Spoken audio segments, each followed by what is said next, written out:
ఆ హత్య జరిగి 40 ఏళ్లవుతుంది. 4000 మంది సాక్షుల్ని 3000 మంది వాంగ్మూలాలు పోలీసులు నమోదు చేశారు. అయినా కానీ ఒక్క ఆధారం కూడా దొరకలేదు. ఎన్నేళ్లవుతుంది కదా, ఇక కేసు మూసేద్దామనుకున్నారు పోలీసులు. కానీ ఎక్కడో ఒక చివరన ఆశ మిగిలింది, ఆధారం దొరుకుతుందని. చట్టం చెబుతుంది ఎంతటి నేరస్తుడైనా ఏదో ఒక క్లూ వదిలేస్తారని. ఈ కేసులో క్లూ ఏంటో తెలుసా? వీర్యం. ఇదేంటి, వీర్యానికి ఈ కేసుకు ఏం సంబంధం అనుకుంటున్నారా? అక్కడే ఉంది అసలు కథ.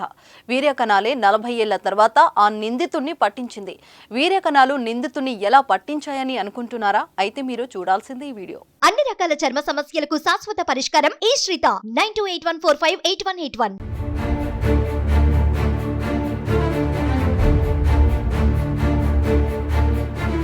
ఇన్నేళ్ల తర్వాత మనల్ని ఎవరు పట్టుకుంటారులే అని అనుకున్నాడేమో కానీ అక్కడే ఉంది అసలు కథ.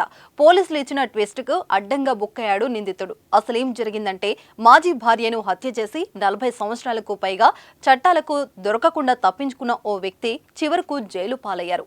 క్రిప్టోఫర్ హారిసన్ అనే వ్యక్తి 1978లో స్కాట్లాండ్లోని అబెర్డీన్ ప్రాంతంలో తన మాజీ భార్య 32 ఏళ్ల బ్రెండా పేజ్ను హత్య చేశారు. ఆమెతో విడాకులు తీసుకున్న ఒక ఏడాది తర్వాత ఈ ఘాతుకానికి పాల్పడ్డారు. జన్యు శాస్త్రంలో నిపుణురాలైన డాక్టర్ బ్రెండా పేజ్ మృతదేహం జూలై 14, 1978న ఆ బెర్లిన్లోని ఆమె ఇంటిలో మంచం మీద రక్తపు మడుగులో లభ్యమైంది. ఆమె మాజీ భర్త హారిసన్ ఆమెను హత్య చేసి ఉంటాడని మొదట అనుమానించారు. హత్య విషయం బయటపడ్డ కొన్ని గంటల్లోనే అతన్ని పోలీసులు అదుపులోకి తీసుకున్నారు. అప్పటి నుంచి కేసు విచారణ కొనసాగుతూ వచ్చింది. అతనే హత్య చేశాడా అనడానికి ఎలాంటి ఆధారాలు దొరకలేదు. పోలీసులు, మీడియా ఆ ఆధారం కోసం చాలా ప్రయత్నాలు చేశారు. కానీ చాలా కాలం వరకు ఎలాంటి క్లూ కనిపించలేదు. మళ్ళీ 37 సంవత్సరాల తర్వాత అంటే 2015లో ఈ కేసును వెలికి తీయాలని పోలీసులు ఆదేశాలు వచ్చాయి.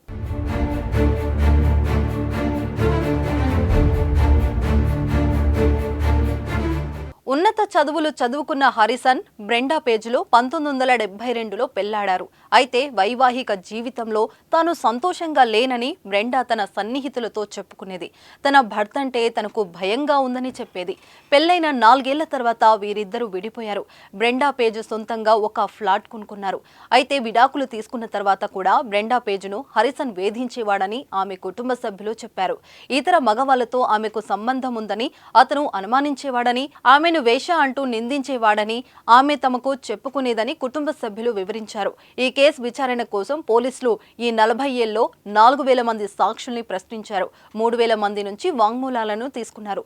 ఈ కేసు రీఓపెన్ అయిన తర్వాతనే సుమారు 500 స్టేట్మెంట్లను రికార్డ్ చేశారు. DNA టెక్నాలజీలో వచ్చిన డెవలప్మెంట్స్ కారణంగా నిందితుని ఇప్పటికైనా గుర్తించగలిగామని పోలీసులు సంతోషం వ్యక్తం చేశారు.